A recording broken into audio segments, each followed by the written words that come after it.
କୌଣସି ଦିନ ଯଦି ଅଧ୍ୟାୟ ଗୀତା ନ ପଢ଼ିବି ମୁଁ କେବେ ହେଲେ ପାଣି ମିସ୍ କରିପାରିବିନି।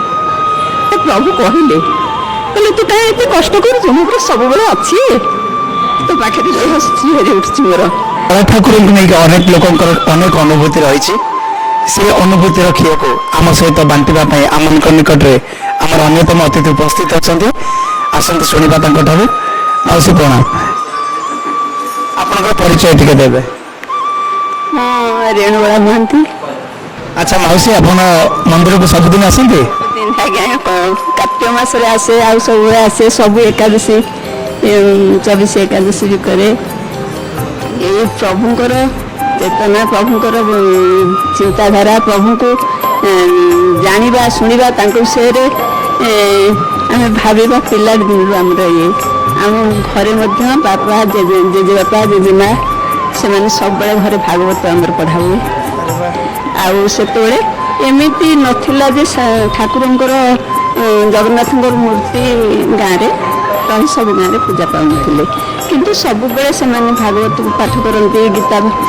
ତାପରେ ଆମେ ଜାଣିଲୁ ଭାଗବତରୁ ଗୀତା ଆସିଲା। ମୁଁ ଯେତେବେଳେ ଛୋଟ ପିଲା ଥିଲି ମୋର ବହୁତ ଇଚ୍ଛା ହେଲା ମୁଁ ସବୁବେଳେ ଗୀତା ଟିକେ ପଢ଼ନ୍ତି।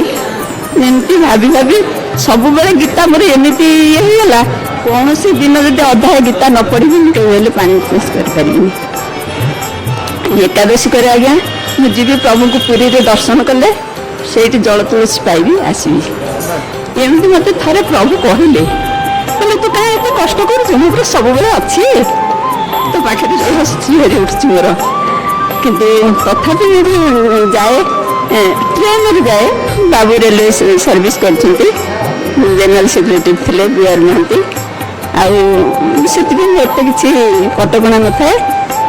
ସବୁ ଏକାଦଶୀରେ ଯାଏ। ମୁଁ ତୁଳସୀ ପାଣି ଖୁଆଇଲି, ତାପରେ ଫଳ ଟିକେ ଖାଏ, ଆଉ ଅନ୍ୟ କିଛି ଖାଏନି। ଏମିତି ଦେହ ଖରାପ ହେଲା ମୁଁ ଥରେ ଯାଇଛି ପ୍ରଭୁଙ୍କୁ ଦେଖିକିରି ମୁଁ ଇଏ କରୁଛି, ମୋ ଆଖିରେ ଖସି ଆସୁଛି। ଏମିତି ଇଏ ପ୍ରଭୁ କଲେ ମୋତେ ସେଇଠୁ ମୋତେ ପକେଇଦେଲେ। ଜଣେ ମୋ ସାଙ୍ଗରେ ସାଙ୍ଗ ଥିଲେ, ସେ ମୋତେ ଭିଡ଼ିକିରି ସେ ପୁଲିସକି ଡାକିଲେ, ମୋତେ ସେ ନେଇକିରି ଗଲେ। ତାପରେ ବି ମୁଁ ଫେରି ଗଲି। ସେ କରି ମୋତେ ଥରେ ସ୍ୱପ୍ନରେ କହିଲେ ପ୍ରଭୁ, କହିଲେ ମା ମୁଁ ସବୁବେଳେ ତୁମ ଆଶୀର୍ବାଦ, ଏତେ କଷ୍ଟ କରନି। ଆଉ ଆଜ୍ଞା ମୁଁ ତାଙ୍କରି ଆଶୀର୍ବାଦ, ଗୋଟେ ପୁଅ ଅମିୟ ମହାନ୍ତି, ସେ ରେଲୱେରେ ଡ୍ୟୁଟି ଅଛି। 3 ଝିଅ, ସେମାନେ ରେଲୱେରେ ଚାକିରି କରିଛି। ଗୋଟେ ଝିଅ DJ ଆଉ ସେଣ୍ଟ୍ରାଲ ସ୍କୁଲରେ ବି ସର୍ଭିସ୍ କରିଛି, ବୋଉ ବି ସେଣ୍ଟ୍ରାଲ ସ୍କୁଲରେ ସର୍ଭିସ୍ କରିଛି। ଆଉ ସବୁ ପିଲାମାନେ ମୋର ବହୁତ ଭଲରେ ଅଛନ୍ତି। ଆଉ ସବୁବେଳେ ହିଁ ମୋର ଭଗବାନଙ୍କର ଇଏ। ଆଉ ଏବେ ସୁଦ୍ଧା ବି ମୁଁ ଗୀତା ଦିନରେ ପଢ଼ିବି, ସକାଳେ ରାତିରେ ଭାଗବତ ପଢ଼ିବି। ମୋର ଏବେ ସୁଦ୍ଧା ବି ଆଖିକି ଦେଖା ନଗଲେ ମୁଁ ଚଷମା ଲଗେଇକିରି ବି ମୁଁ ଗୀତା ଭାଗବତ ପଢ଼ିବି।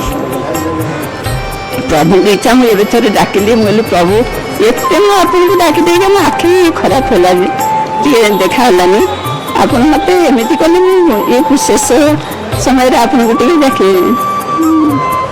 ଡାକିପାରିବିନି, ଗୀତା ଭାଗବତ ଟିକେ ପଢ଼ିପାରିବିନି।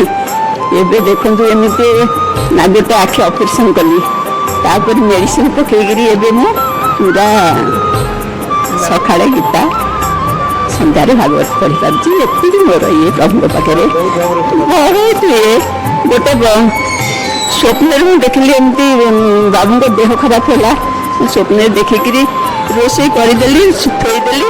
ମୁଁ କହିଲି ନା, ଯେତେବେଳେ ଠିକ୍ ମୁଁ ତାଙ୍କର ଭଲ ଇଏ ଶୁଣିବି ମୁଁ ସେତେବେଳେ ପାଣି ପିଇବି, ଭୋଗ ପାତେଇ ଦେବି।